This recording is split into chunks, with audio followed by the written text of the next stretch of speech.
এদেশের electric media, print media, এদেশের চলচ্চিত্র অঙ্গন, এদেশের সকল সেক্টর আজ হিন্দুত্ববাদীদের দখলে। এক আশ্চর্য বিষয়, এরা আজ আমাদেরকে এমন ভাবে কোণঠাসা করতে চায়, আমাদেরকে আর কথা বলবার সাহস যাতে আমরা না পাই।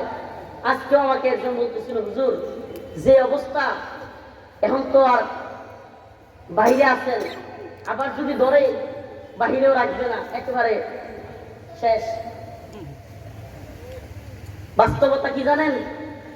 যারা দেশের এবং ইসলামের পরিস্থিতি চিন্তা করে এবং বুঝে জানে, এরা আসলে আমাদেরকে দেখে অবাকই হয় যে এই লোকগুলো এখনো এই সাহস পায় তো। আল্লাহ, যে এই লোকগুলো তো জানে বুঝে কি অবস্থা। হায় হায়, আল্লাহ মাফ করুক। আসলে কি, জেলখানায় আমি একটা হাদিস অনেকবার পড়ছি, আর একজন আরব শায়েখের মুখ থেকে এই আলোচনাটা অনেকবার শুনছি। আমার খুব ভালো লাগে আলোচনাটা। শায়েখের হাদিসে কুদসিতে আসছে, আল্লাহ পাক বলেন, হে বান্দা,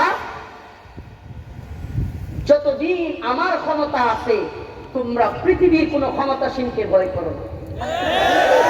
হাদিসে কুদসি, যতদিন আমার ক্ষমতা আছে ততদিন তুমি পৃথিবীর কোন ক্ষমতাসীনকে ভয় করো না। সুবহানাল্লাহ। আল্লাহ পাক আবার বলেন, এবং জেনে রাখো আমার ক্ষমতা শেষ হবার নয়। যে মাওলার ক্ষমতা শেষ হবার নয়, আমরা তো সেই মাওলার ইমানি শক্তিতে কথা বলি। কোথায় হেফাজত? এই হেফাজত কাকে হেফাজত করবে? অবাক হয়ে যাই মুরব্বীদের দিকে তাকায় থাকতে থাকতে। এখন আমরাও হতাশ, কষ্টে বুক ফেটে যায়। এই হেফাজত কাকে হেফাজত করে? এত ইসলামিক দল, এগুলো কিসের জন্য আমি কিছুই বুঝি না। কেন আমার দেশে হিন্দুত্ববাদীরা পিঠে মুসলিমদেরকে হত্যা করবে?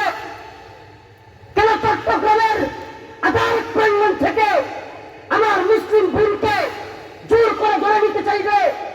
কেন আমার দেশে ইহুদি খ্রিস্টানদের দালালরা, হিন্দুত্ববাদীদের এজেন্টরা মুসলমানদের উপর অত্যাচার করবে? এই হিম্মত এরা পেত না যদি আজ আলেম নামদারি ব্যক্তিরা সরকার এবং হিন্দুত্ববাদীদের দালালি না করত।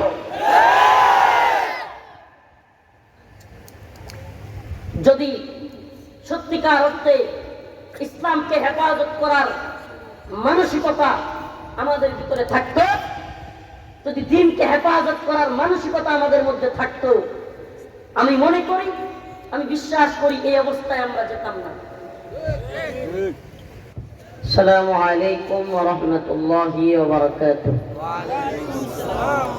ইন্নাল হামদালিল্লাহ নাহমাদুহু ওয়া নাস্তাঈনুহু ওয়া নাস্তাগফিরুহু ওয়া নু'মিনু বিহি ওয়া নাতাওয়াক্কালু আলাইহি ওয়া না'উযু বিল্লাহি মিন শুরুরি আনফুসিনা ومن سيئات أعمالنا من يهده الله فلا مضل له ومن يضلل فلا هادي له ونشهد أن لا إله إلا الله وحده لا شريك له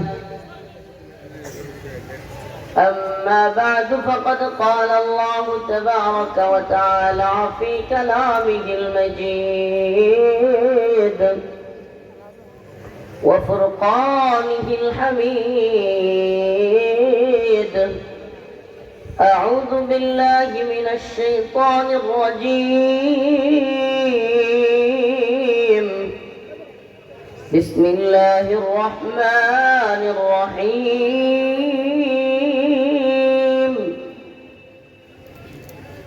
يا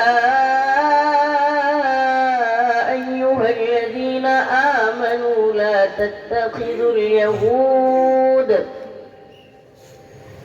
تتخذوا اليهود والنصارى أولياء بعضهم أولياء بعض ومن يتولهم منكم فإنه منهم إن الله لا يهدي القوم الظالمين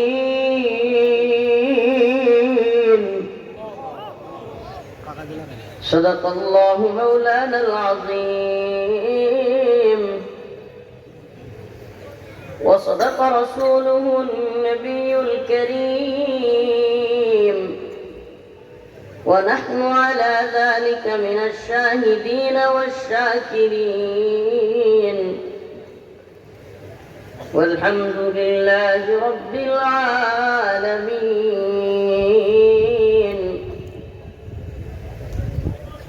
সকলে কুদরত শরীফ পড়ে আল্লাহুম্মা সাল্লি আলা محمد وعلى آل محمد كما صليت على إبراهيم وعلى آل إبراهيم إنك حميد مجيد اللهم بارك على محمد وعلى آل محمد كما باركت على إبراهيم وعلى آل إبراهيم إنك حميد مجيد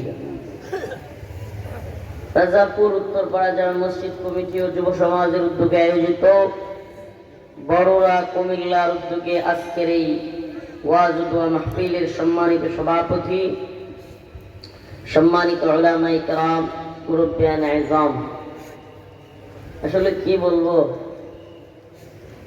আমরা যখন বিভিন্ন মঞ্চে যাই, বিভিন্ন প্রোগ্রামে যাই, মাঝে মাঝে অনেক লজ্জা লাগে, অনেক খারাপ লাগে। আমরা এমন অনেক মুহাদ্দিস, মুফাসসির, অনেক বড় বড় আলেম যারা বিভিন্ন কওমি মাদ্রাসায় পড়াশোনা করান, তারা নিচে বসে থাকেন। এখানে হযরত মক্কিনগর মাদ্রাসার মুহাদ্দিস, হুজুর বড়ুরার এক মাদ্রাসার মুহতামিম। তো আসলে এরপরে মাহফিলের পোস্টার এগুলো দেখলে আরো অবাক লাগে। অতি পরিচিতির কারণে আমাদের নাম দেওয়া হয় এত বড় বড় আলেমদের উপরে, এটাও অনেক কষ্ট লাগে, লজ্জা লাগে। বিষয়টা হচ্ছে কি, আমরা হয়ে গেছি ভাইরাল প্রেমী, আমরাও হয়ে গেছি কার পরিচিতি বেশি, কার ফেসবুকে, ইউটিউবে। এখন তো তাকওয়ার মানদণ্ডে, ইলমের মানদণ্ডে মানুষকে মাপা হয় না। এখন মাপে হইলো কার ইউটিউবে ফলোয়ার বেশি, ফেসবুকে কার ফলোয়ার বেশি। আজকে একজনকে বলতে শুনলাম, আমি কথা উঠছে আর কি এক হুজুরের ব্যাপারে, যে হুজুর তো বিভিন্ন বিষয় নিয়ে মতানৈক্য করতেছে, এইগুলো বলতেছে। তো একজন বলতেছে, আপনি কি জানেন এই হুজুরের মাহফিলের দাওয়াত কত বাড়ছে এখন? বুঝছেন, মাপার মাপকাঠি মানদণ্ডটা কি তৈরি হয়েছে। যেমনি হোক ভাইরাল হওয়া লাগবে, যেমনি হোক মাহফিলের দাওয়াত বাড়তেছে, এটা সফলতা। বিশ্বাস করেন, কেউ যদি নিজেকে ভাইরাল হওয়া, অতি পরিচিতি পাওয়া, এটাকে সফলতার মানদণ্ড বানায় নেয়, এই ব্যক্তি কারো নসিহা গ্রহণ করবে না। ও ভাববে আমি তো সফল ব্যক্তি, অমুক মাদ্রাসার মুহাদ্দিস, তারে কয়জনে চিনে, আমার সারা দেশ চিনে, আমার সে বড় সফল আসেনি। নাউজুবিল্লাহ। এই বক্তা এবং এই তথাকথিত ইসলামপন্থীদের চাইতে টিকটক আরো ভালো আছে। ইসলামের নাম দিয়ে যদি কেউ ভাইরালিজম কিংবা সেলিব্রিটিজমে বিশ্বাস করে এবং নিজেকে জাহির করার জন্য দিনকে ইউজ করে, ইসলামকে ইউজ করে, তবে আমি সেই সমস্ত ব্যক্তিদেরকে বলি যে ভাইরাল হওয়ার জন্য এগুলো না কইরা সংসদের সামনে ল্যাংটা হয়ে দৌড় দেন গিয়া, বেশি ভাইরাল হয়ে যাবেন। কষ্টে কথাগুলো বলতেছি, কি এক আজীব অবস্থা শুরু হয়েছে।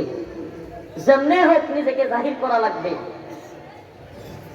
আমাদের আকাবির আসলাফদের ইতিহাস খুঁজে দেখেন, সালাফদের ইতিহাস খুঁজলে পাওয়া যায়, সালাফরা নিজেকে কতটা বেশি লুকায় রাখা যায় সেই চেষ্টা করতেন, কতটা নিজেকে লুকায় রাখা যায়। কয়েকদিন আগে কুমিল্লার এক বক্তা দেখলাম, হায় হায়, মানে আল্লাহ মাফ করুক এই ব্যক্তিকে, আল্লাহ হেদায়েত দান করুক, ক্রিকেট খেলা নিয়ে ওয়াজ করে ভাইরাল হইতে হবে। মানে রুচি, আসলে অনেকে বলে যে রুচির দুর্ভিক্ষ, আসলে রুচির দুর্ভিক্ষ না। আমার মনে হয় এই সমস্ত মানুষগুলোর মগজে রুচিতে কি কম, আমি আসলে বাসা আসতেছে থাক, আল্লাহ এদেরকে হেদায়েত দান করুন। প্রিয় ভাইরা আমার, বন্ধুগণ আমার, গতকাল কেউ দীর্ঘ সময় রূপগঞ্জে, নারায়ণগঞ্জে আলোচনাটা করলাম। উম্মার কি খুব জরুরি হয়ে গেছে এখন তারাবি ৮ না ২০ এটা নিয়ে আলোচনা খুব জরুরি হয়ে গেছে উম্মার।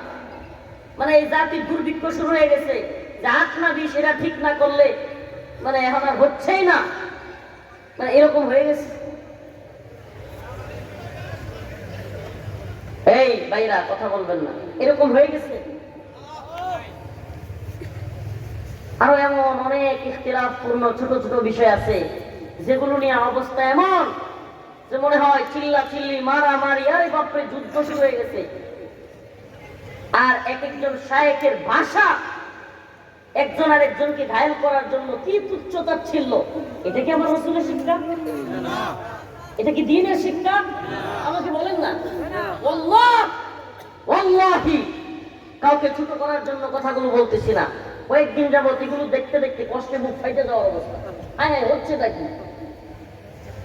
আরে আপনারা খবরও রাখেন না, এবু খন্ডে ফিলিস্তিনে যেমনি ভাবে মানুষকে মারতেছে, আরাকানে যেমনি ভাবে লক্ষ লক্ষ মানুষকে পিঠায়া হাজার হাজার মানুষকে মেরে বাংলাদেশে পাঠায় দিছে।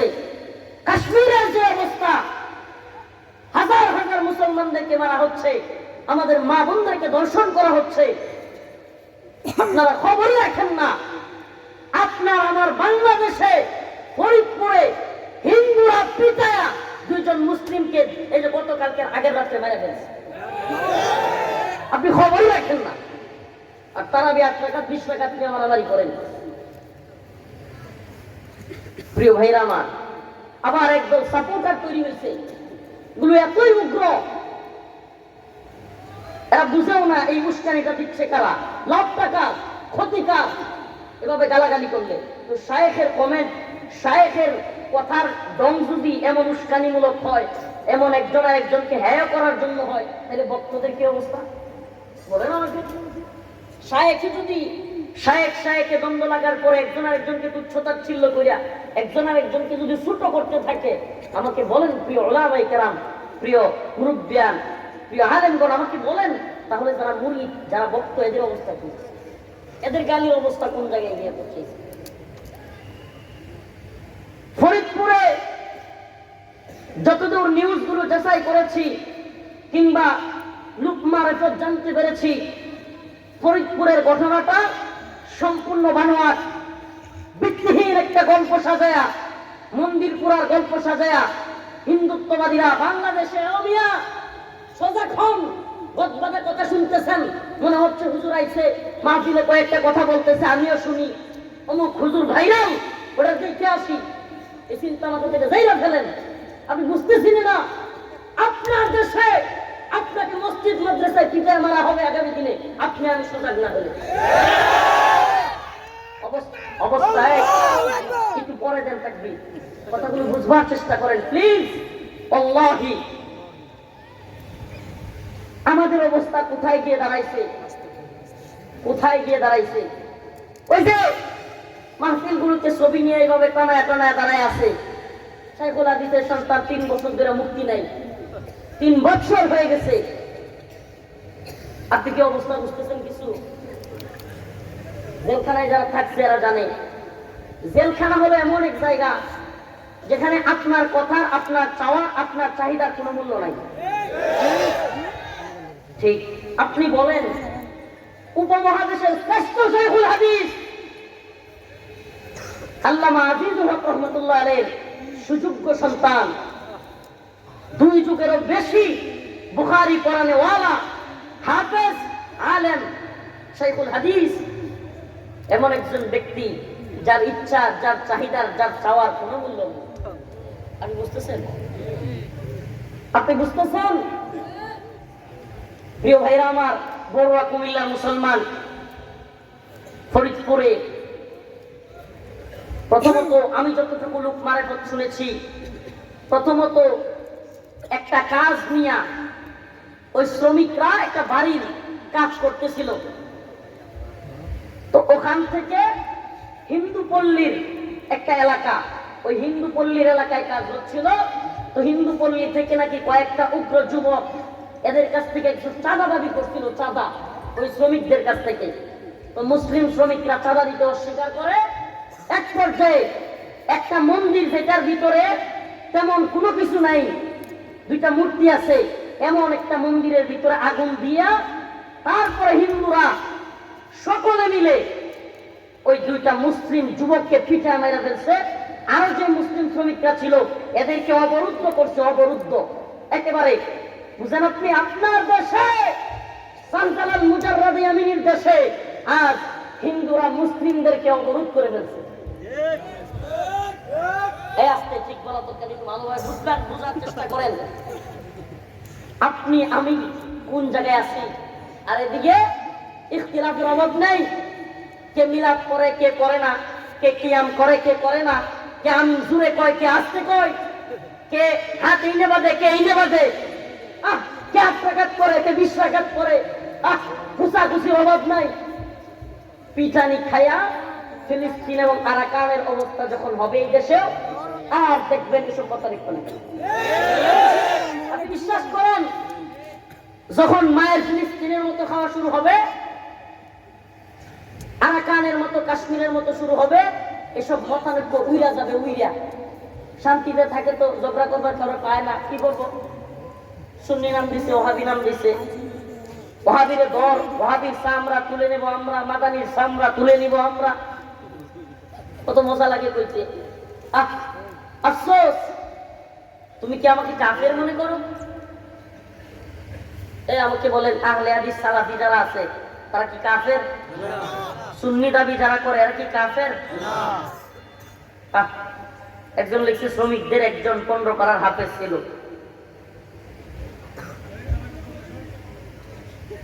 মুহাদ্দিস সাহেব হুজুর লিখছে যে একজন 15 পারার হাফেজ ছিল। উনি কি হত্যা হয়েছে নাকি না অসুস্থ? কয়েকজন, আপনি অবাক হয়ে যাবেন এই ফরিদপুরের ঘটনায়।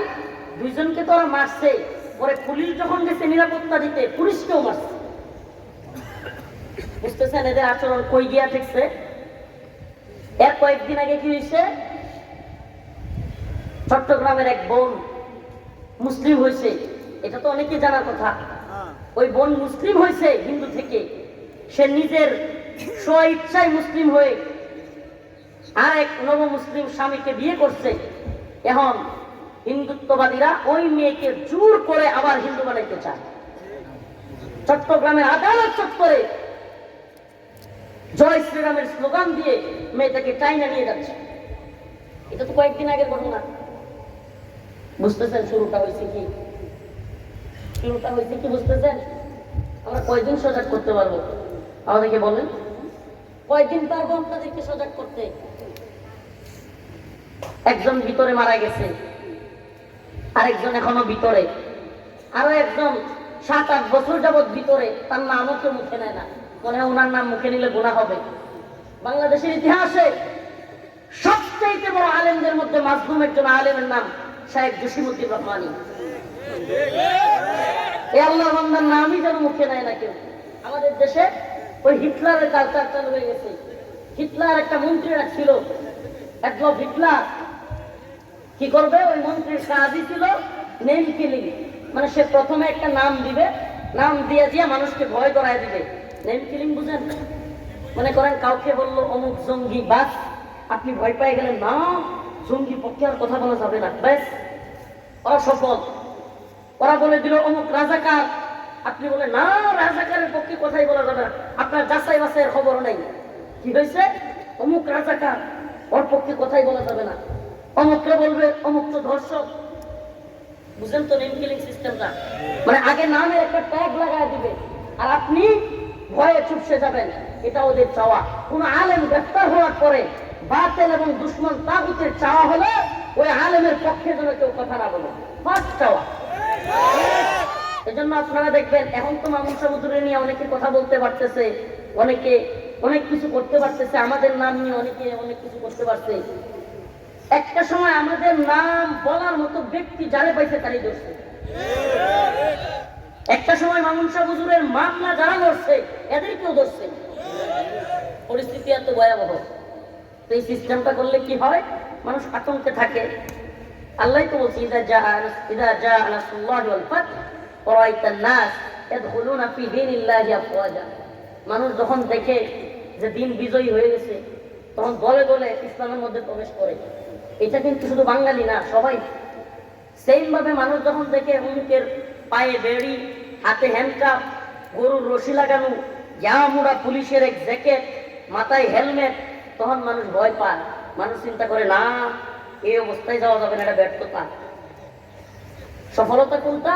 হাজার হাজার লোক অমুক হুজুর আসছে, রাজপথ কাঁপছে, অমুক হুজুরের আগমন, শুভেচ্ছায় স্বাগত, বাতিলের জোন, এগুলো যখন দেহে মানুষ, আরে হাজার হাজার মানুষ তারে মহব্বত করে, তার জুতা নিয়ে যায়, অনেকেই তার সাথে মুসাফার জন্য পাগল হয়ে যায়। এগুলো যখন সাধারণ মানুষ দেখে তার ছেলেটাকে ওই হুজুরের মতো বানাইতে চায়, ঠিক কি ঠিক না? কিন্তু যখন দেখে ওই হুজুরের পায়ে দিবে, হুজুরের মাথায় হেলমেট, ইয়া বড় গরুর মতো রশি, তখন তার মতো কেউ বানাইতে চায়। প্রিয় ভাইরা আমার, বন্ধুগণ আমার, সফলতা এই দুনিয়ার যশ খ্যাতিতে নয়। সফলতা ইউটিউব, ফেসবুক আর টিকটকের মধ্যে ফলোয়ার হওয়া নয়। সফলতা এই দুনিয়ার লাখ টাকার চাকরির মধ্যে নয়। সফলতা এই দুনিয়ায় 10 তলা বাড়ি করা নয়। সফলতা ঢাকায়, কুমিল্লায়, লন্ডন, আমেরিকায়, দুবাই, সিঙ্গাপুরে বড় বাড়ির মালিক হওয়া নয়। সফলতা সুন্দরী নারী বিয়ে করার মধ্যে নয়। আল্লাহ বলেন সফলতা হলো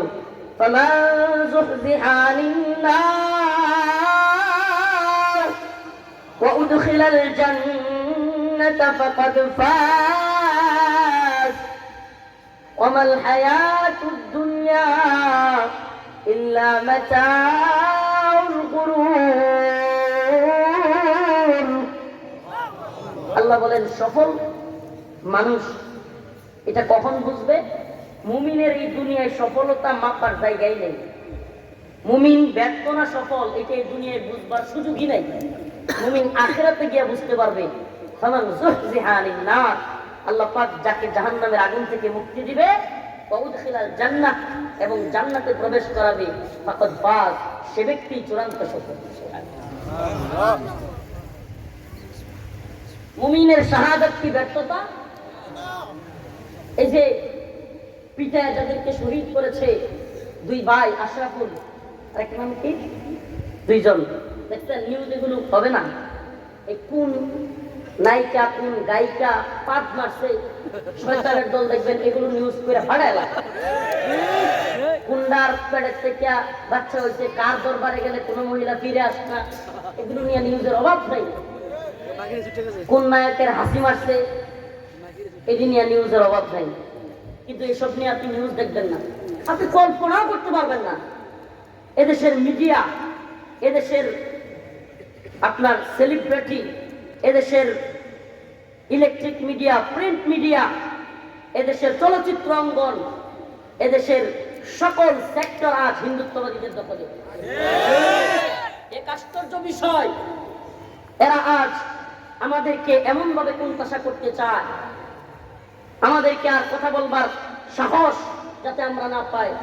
আজকেও আমাকে একজন বলতেছিল, হুজুর যে অবস্থা, এখন তো আর বাইরে আছেন, আবার যদি ধরে বাহিরেও রাখবে না, একেবারে শেষ। বাস্তবতা কি জানেন? যারা দেশের এবং ইসলামের পরিস্থিতি চিন্তা করে এবং বুঝে জানে, এরা আসলে আমাদেরকে দেখে অবাকই হয় যে এই লোকগুলো এখনো এই সাহস পায় তো।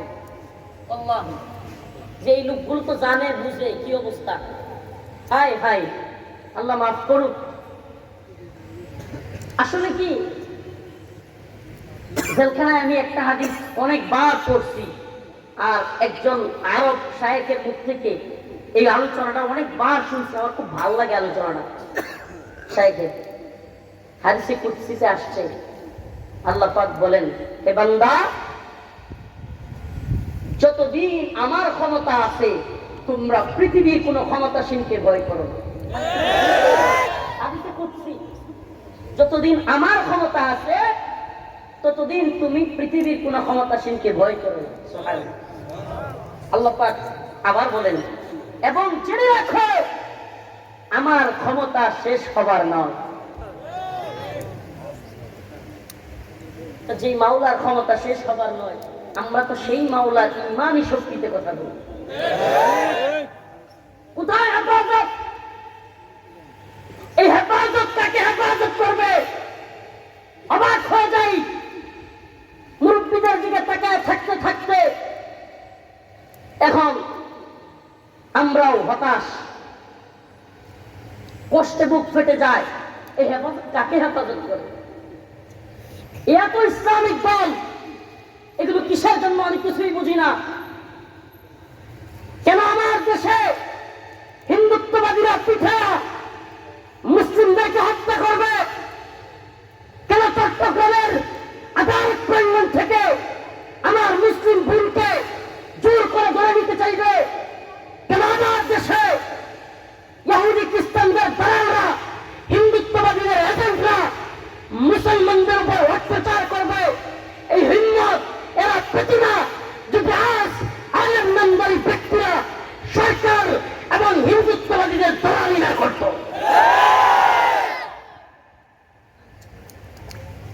যদি সত্যিকার অর্থে ইসলামকে হেফাজত করার মানসিকতা আমাদের ভিতরে থাকত, যদি দ্বীনকে হেফাজত করার মানসিকতা আমাদের মধ্যে থাকতো, আমি মনে করি, আমি বিশ্বাস করি এই অবস্থায় আমরা যেতাম না।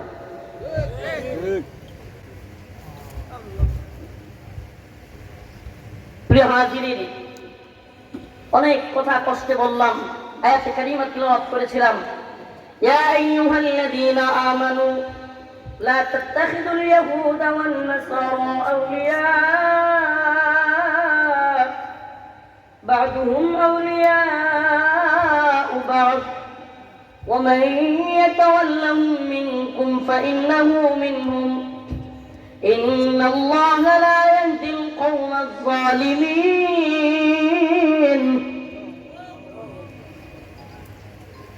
আসলে আমাদের এই পদস্খলন, আমাদের এই মার খাওয়া, আমাদের এই কি বলবো, এটাকে পদস্খলন বললেও কম বলা হবে, আমাদের এই অধঃপতন, এই অবস্থার পিছনে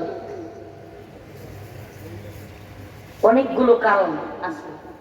কিন্তু আমি যেটা মনে করি, আমরা এখনো পর্যন্ত শত্রু মিত্রই চিনি না।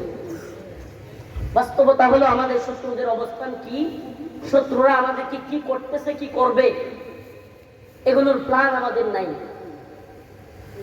বন্ধুকে, শত্রুকে,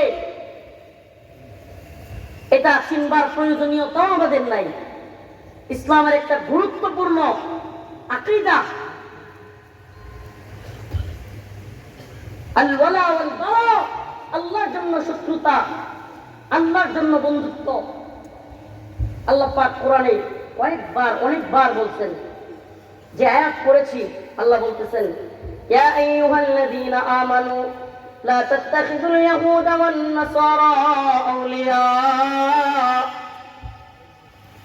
হে ঈমানদাররা, লা তাত্তাখিযুল ইয়াহুদ, তোমরা ইহুদিদেরকে বানায়ো না বন্ধু, ওয়ান নাসারা আউলিয়া, নাসারাদেরকেও বন্ধু বানায়ো না। ইহুদি এবং খ্রিস্টানদেরকে তোমরা বন্ধু বানায়ো না। এটা তো গেল এই আয়াতে কারিমা। অন্য এক আয়াতে আল্লাহ বলেন, লাতাজিদান্না আশাদ্দান নাসি আদাওয়াতাল লিল্লাযীনা আমানুল ইয়াহুদ, লাতাজিদান্না আশাদ্দান নাসি আদাওয়াতাল লিল্লাযীনা আমানুল ইয়াহুদ ওয়াল্লাযীনা আশরাকু।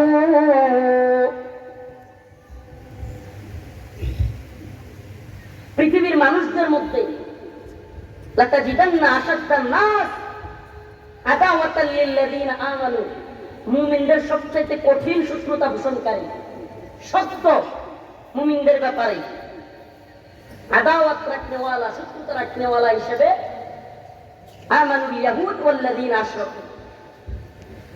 এদের মধ্যে দুইটা দল, একটা ইহুদি আর একটা হলো মুশরিক। আল্লাহ পাক কোরআনে বলছেন, আমার মুখের কথা নয়, কোন আলেমের মুখের কথা নয়, মুমিনদের ব্যাপারে, মুসলিমদের ব্যাপারে কঠিন ভাবে শত্রুতা রাখে ইহুদ এবং মুশরিক। আমাকে বলেন, গোটা পৃথিবীর দিকে তাকায় দেখেন তো আপনি, বর্তমান পৃথিবীতে মুসলমানদের উপর যে দুইটা জায়গায় সবচেয়ে বেশি নির্যাতন হচ্ছে, এর একটা হলো ফিলিস্তিন আর একটা হলো কাশ্মীর। তো এই দুইটা জায়গায় ইহুদিরা এক জায়গায় আর এক জায়গায় কারা? মুশরিকরা। তাহলে আল্লাহ আয়াতের সাথে মিলান। আল্লাহ পাক তো বলছেন মুশরিকদের অবস্থা কি? মুশরিকরা ইসলামের নাম মাত্র পছন্দ করে না। প্রিয় ভাইরা আমার, আমি অনেক বড় হুঙ্কার দিতাম, বলতাম আপনারাও জজবা নিয়ে একটু দাঁড়ায় দেখতেন ফরিদপুরের ওই বিষয়টা নিয়ে, কিন্তু বিশ্বাস করেন আর হুঙ্কার দিতে ইচ্ছে হয় না। কেন জানেন? পায়ের তলে তো মাটি নাই। এই যে এখানে হুঙ্কার দিব, এটা বাস্তবতা কি? এই জন্য আপনাদেরকে সচেতন করি, একটু সচেতন হন, শত্রু বুঝবার চেষ্টা করেন। এরা আমাদের কত ভয়াবহ শত্রু আপনি কল্পনাও করতে পারবেন না। এরা শুধুমাত্র সামরিক ভাবে শত্রুতা করতেছে তাই নয়, সাংস্কৃতিক আগ্রাসন শুরু করছে, ভয়াবহ এক আগ্রাসন। সেটা কি? আজকাল আল্লাহ মাফ করুক, সাধারণ জেনারেল শিক্ষিতরা তো মুভি দেখেই, গান শুনেই, অনেক ইসলামিস্টরাও গান মুভি দেখে, অনেক মাদ্রাসা ছাত্ররা গান মুভি দেখে। এরা বুঝেই না হিন্দুত্ববাদীদের মিলিয়ন মিলিয়ন বাজেট, শত শত কোটি টাকা, শত শত রুপি বাজেট করে মুভি বানায় ইসলামের বিরুদ্ধে অবস্থান নেওয়ার জন্য। বলিউডে কোটি কোটি টাকা বাজেট করে ইসলামিস্টদেরকে জঙ্গি প্রমাণ করার জন্য, কোটি কোটি টাকা বাজেট করে একটা মুভিতে দাড়িওয়ালা টুপিওয়ালাদেরকে জঙ্গি দেখাবে, আর ওই নায়ক যেটা থাকবে এটাকে দেখাবে হিরো। আর দাড়িওয়ালা টুপিওয়ালারা কি করবে? বিভিন্ন আপনার মার্কেটে, বিভিন্ন মাদ্রাসায়, মসজিদে কিংবা বিভিন্ন মন্দিরে গিয়া বোমা মারতেছে। মুভিটাতে কি দেখাবে? আর ওই নায়ক দেব অমুক তমুক যেগুলো আছে, কয়েকদিন আগে একটা মুভি বানাইছিল অপারেশন সার্চলাইট নাকি এরকম একটা। তো বাংলাদেশে জঙ্গি ভরে গেছে, ওই যে নায়ক একটা আছে দেব, সে আসতেছে ইয়া দিয়া বাংলাদেশের জঙ্গি মুক্ত করবে, সে একটা মুভি বানাইছে। পাকিস্তানে জঙ্গি দিয়া ভরে গেছে, ইন্ডিয়ার বিভিন্ন নায়ক উড়ে গিয়া সব জঙ্গি ধরে নিয়ে গেছে। আর যে দেখতেছে স্বাভাবিকভাবে সাবকনশিয়াস মাইন্ডে, অবচেতন মনে, আপনি খেয়াল করবেন যারা মুভি দেখে, মুভি এমন ভাবেই তৈরি করা হয় যে নায়কের পক্ষেই যে দেখতেছে তার মন যাবে।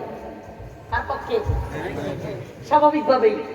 তো ওই নায়কের পক্ষে যখন মন যায়, তখন নায়কের বিরুদ্ধে যারা যায় এগুলো হলো ভিলেন। এগুলো কি? ভিলেন। এগুলো খারাপ লোক, এগুলো সমাজের, তাদের ভাষায় অসুর।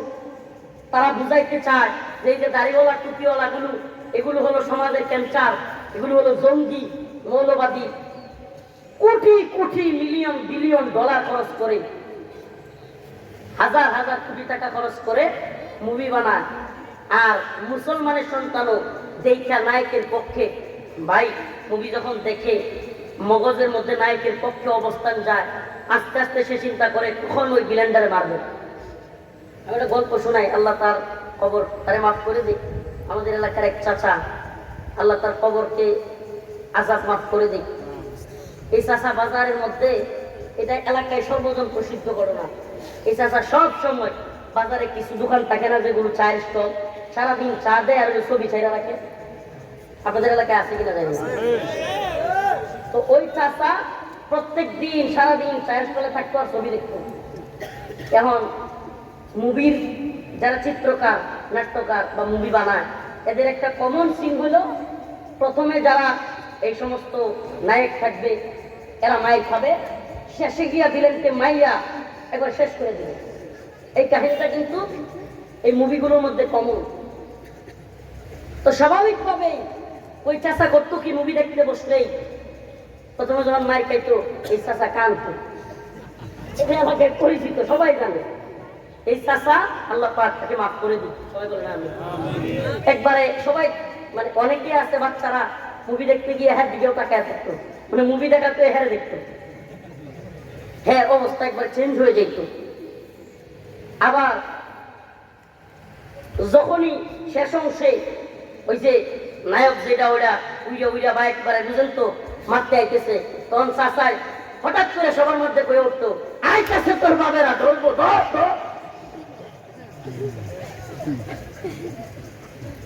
ঘটনাটা বলার উদ্দেশ্য হলো মানুষের মগজ কি পরিমাণ প্রভাবিত হয় একটা মুভি দেখলে, একটা নাটক দেখলে, একটা সিন দেখলে, এটা আপনি কল্পনা করতে পারবেন না।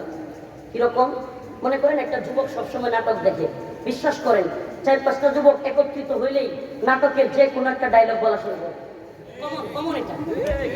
আমরা কি সমাজে চলি না? আমরা কি দেখতেছি না হঠাৎ করে 3-4টা একটা ডায়লগ বলে হাসে, তো হাসলে একটু সন্দেহ হয় কি বিষয়টা, কি হাসি কে এটা বললে, তো পরে জানা যায় যে হ্যাঁ এই ওই নাটকের একটা ডায়লগ নিয়ে হাসি। এই যে যুব সমাজকে ধ্বংস করতেছে এই সাংস্কৃতিক, এটাকে বলে সামরিক আগ্রাসন। ইউক্রেনে রাশিয়া সামরিক আগ্রাসন চালাইছে, ফিলিস্তিনে ইসরায়েল সামরিক আগ্রাসন চালাইছে। তো সামরিক আগ্রাসন এর চাইতে ভয়াবহ আগ্রাসন হলো সাংস্কৃতিক আগ্রাসন। কোন জাতিকে সামরিকভাবে দাস বানানো যায় না, সামরিকভাবে মেরে ফেলা যায়, ধ্বংস করে দেওয়া যায়, কিন্তু কোন জাতিকে দাস বানাইতে হলে সাংস্কৃতিক আগ্রাসন দেওয়া লাগে, শিক্ষায় আগ্রাসন দেওয়া লাগে। আমাদের বাংলাদেশে বর্তমানে হিন্দুত্ববাদীরা সবচাইতে বেশি যেটা করতেছে এটা হলো শিক্ষায় আগ্রাসন শুরু করছে এবং সাংস্কৃতিক আগ্রাসন শুরু করছে। আমি তো বললাম নাটকের কথা, আরো ভয়ঙ্কর অবস্থা আছে এদেশে, আল্লাহ মাফ করুন।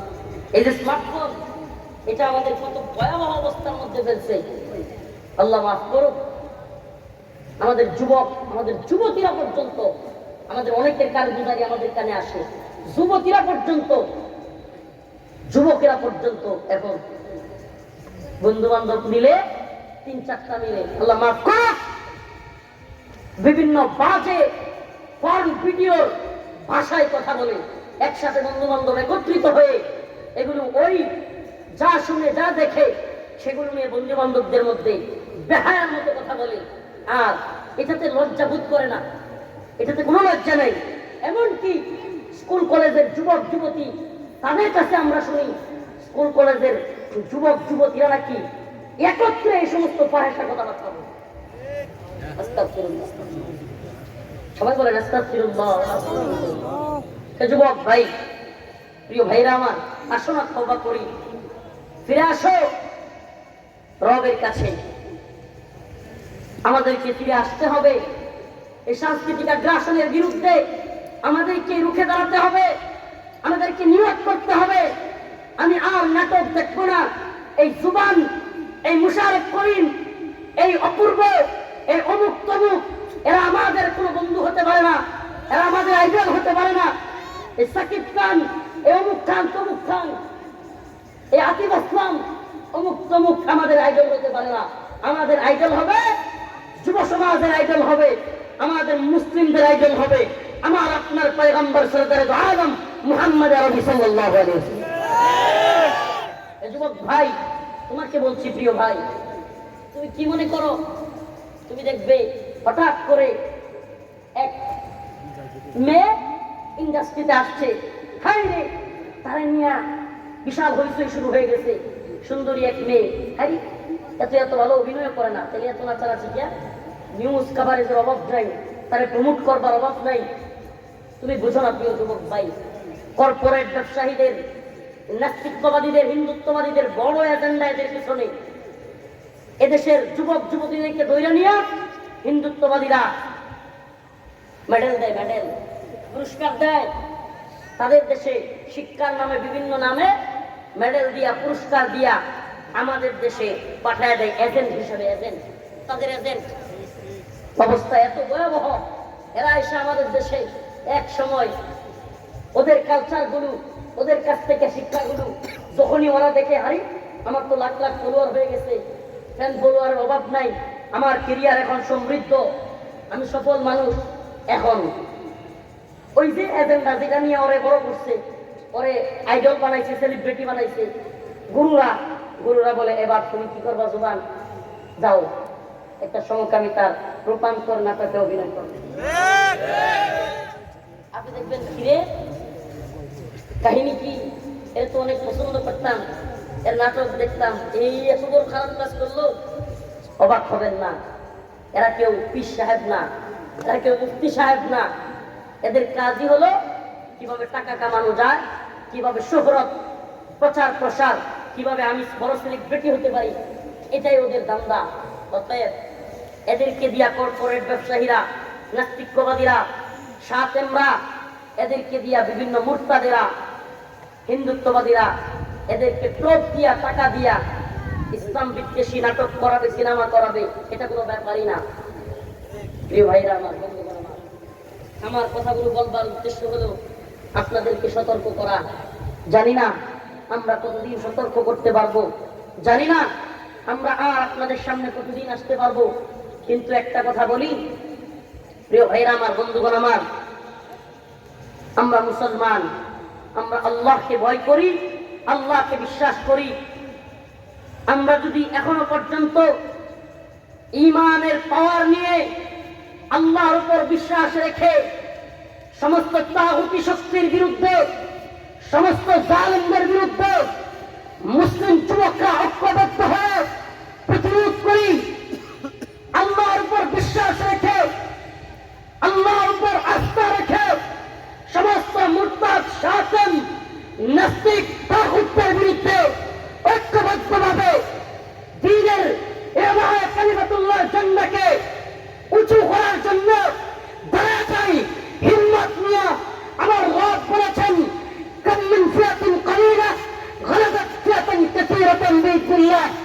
ছোট্ট ছোট্ট দল ইলাহি কালিমাতুল্লাহর জন্য যদি দাঁড়ায় যায়, আল্লাহ পাকের ওয়াদা, আল্লাহ পাকের ওয়াদা, আল্লাহ পাকের ওয়াদা হলো সেই ছোট্ট দলের কাছে পৃথিবীর কোন ইহুদি, পৃথিবীর কোন হিন্দুত্ববাদী, পৃথিবীর কোন নাস্তিক, পৃথিবীর কোন শাসন আল্লাহ বান্দাদের সামনে দাঁড়াবার হিম্মত করতে পারবে না।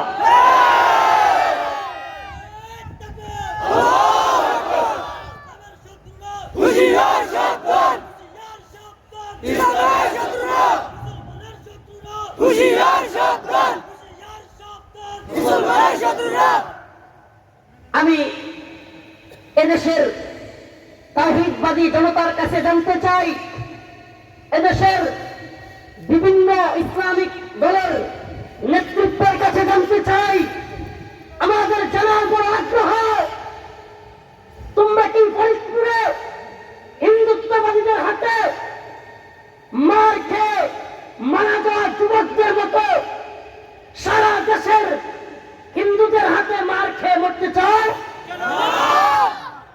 আমি আবারও জানতে চাই, এদেশের ইসলামপন্থী আলেমদের কাছে, নেতৃত্বস্থানীয় আলেমদের কাছে, আপনারা এই জাতিকে কোথায় নিয়ে ফেলছেন? আপনারা নিজেদের অবস্থান পাকাপোক্ত করবার জন্য, সুখে থাকবার জন্য নিজেদেরকে এত এত মুরিদ, এত এত ভক্ত, এত এত আমার মাদ্রাসার ছাত্র, এগুলো নিয়ে খুশিতে যদি বসে থাকেন, সময় বেশি বাকি নাই, আপনার ছেলেকেও পিঠায় ওরা মেরে ফেলবে। সময় বেশি বাকি নাই, আপনার ঘরের মেয়েকেও ওরা দর্শিত করবে। আমরা আপনাদের কাছে উদাত্ত আহ্বান জানাবো, আমাদের এদেশে হিন্দু, বৌদ্ধ, খ্রিস্টান আছে, আমরা বলি না এখনই ওদেরকে পিঠায় মাইরা ফেলেন, আমরা মানুষকে উস্কানি দেই না, কিন্তু আমাদের মুসলিমদের উপর আঘাত আসবে আর আমরা চুপ করে বসে থাকবো, সেটাও হতে পারে না। আমরা মুসলমানদেরকে বলি না আগামীকালকে এই এলাকার সব মন্দির গিয়ে ভেঙে ফেলো, পুইরা ফেলো, এটা আমাদের চাওয়া নয়। কিন্তু মুসলমানদের রাষ্ট্রে থেকে মুসলমানদের উপর চড়ি গুড়িয়ে মুসলমানদের উপর আঘাত করবে, মুসলমানদেরকে মেরে ফেলবে, যদি এগুলোর যথোপযুক্ত বিচার না হয়, যদি আমি শাসক গোষ্ঠীকে বলবো আজ এই হিন্দুত্ববাদীরা পুলিশের উপর আক্রমণ করতেছে, মুসলিমদের উপর আক্রমণ করতেছে, এভাবে যদি চলতে থাকে আর মুসলমানরাও খেপে যায়, এদেশে একটা ভয়াবহ পরিস্থিতি তৈরি হবে। আর এই হিন্দুত্ববাদীদের চাওয়াও হলো এ ভূখণ্ডে একটা সেপোটাস তৈরি করা, এ ভূখণ্ডে একটা দাঙ্গা তৈরি করা। এজন্য মুসলিমদেরকে বলবো সজাগ থাকতে হবে, সজাগ থাকতে হবে। মুসলমান প্রিয় ভাইয়েরা আমার, বন্ধুগণ আমার, এই সমস্ত সাংস্কৃতিক আগ্রাসন, শিক্ষাঙ্গনের আগ্রাসন, সব কিছুর বিরুদ্ধে আমাদেরকে ঐক্যবদ্ধভাবে প্রতিরোধ গড়ে তুলতে হবে। প্রতিরোধের অনেক সেক্টর আছে, প্রতিরোধের অনেক সেক্টর আছে। আপনি দেখেন না, আলহামদুলিল্লাহ, বয়কটের ডাক দেওয়ার সাথে সাথে এই মাতালের দল তো, এই ফকিন্নির দল, এরা তো টাকার পাগল। এদের দুনিয়াতে টাকা থাকলে আর পয়সা থাকলে এদের আর কিছু লাগে না, এরা এটাকে সফলতা মনে করে। আসুন এই সমস্ত বেহায়াদের পণ্যগুলো আমরা বয়কট করি। আপনি আমি যদি স্বতঃস্ফূর্তভাবে ইসরায়েলি পণ্য বয়কট করতাম, তাহলে আজকে বাংলাদেশের কোন হোটেলে কিনলে ইকুইফিনা, এই সমস্ত 7 আপ এগুলো থাকতো না। কিন্তু কি সমস্যা, আপনার যুক্তির অভাব নাই, এই যুক্তি দিয়া সেই যুক্তি দিয়া ইসরায়েলের পণ্য বয়কট করতে চায় না।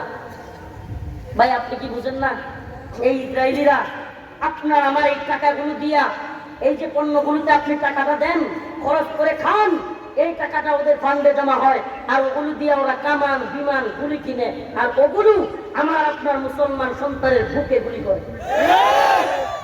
আপনি এতটুকু বুঝ আপনার নাই। আসেন আজকে থেকে শপথ করি, আমি আর ইসরায়েলি পণ্য ব্যবহার করব না। প্রিয় হাজিরিন, আল্লাহ পাক আমাদের সবাইকে শত্রু মিত্র চিনবার তৌফিক দান করুক। লা তাত্তাখিযুল ইয়াহুদ ওয়ান নাসারা আউলিয়া বা'দুহুম আউলিয়া বা'দ। আল্লাহ বলেন, ইহুদি খ্রিস্টানদেরকে বন্ধু বানায়ো না, এরা তোমাদের বন্ধু নয়। বা'দুহুম আউলিয়া বা'দ, বরং এরা নিজেরা নিজেদের বন্ধু। এরা নিজেরা কি বন্ধু? আমান ইয়াতাওয়াল্লাহুম মিনকুম ফাইন্নাহু মিনহুম, তোমাদের মধ্য থেকে যারা এদের সাথে শরীক হয়। বুঝুন তো, বিভিন্ন চুক্তিতে আপনি শুনবেন হঠাৎ করে ইসরায়েলের বিমান বাংলাদেশে ঢুকে বসছে, হঠাৎ করে শুনবেন পাসপোর্ট থেকে অ্যাকসেপ্ট ইসরায়েল নাই, হঠাৎ করে শুনবেন ইসরায়েলি কোম্পানি থেকে বাংলাদেশে বিভিন্ন অ্যাপস কিনা হয়েছে, আরো কত সম্পর্ক। আল্লাহ পাক কোরআনে বলতেছেন, ওমান ইয়াতাওয়াল্লাহুম মিনকুম ফাইন্নাহু মিনহুম, তোমাদের মধ্য থেকে যদি কেউ ওদের সাথে বন্ধুত্ব করে তবে বুঝবা এরা তোমাদের কেউ নয়। ফাইন্নাহু মিনহুম, এরা তাদের দলের লোক। আল্লাহ বলতেছেন না আমি বলতেছি, কোন হুজুর বলতেছেন? আল্লাহ নিজে বলতেছেন, তোমাদের মধ্য থেকে যারা ওগুলোরে সাপোর্ট করে, ওগুলোর পক্ষে দালালি করে,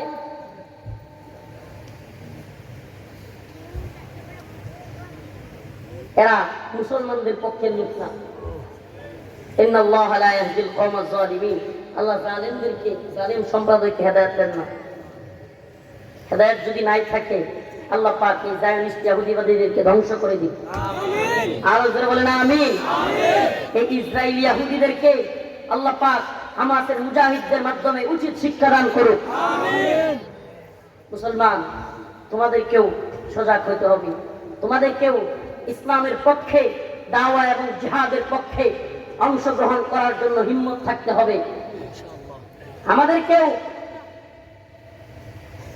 ওই কাফেলায় শরীক হতে হবে, যে কাফেলায় শরীক হলে দিন বিজয়ী হবে।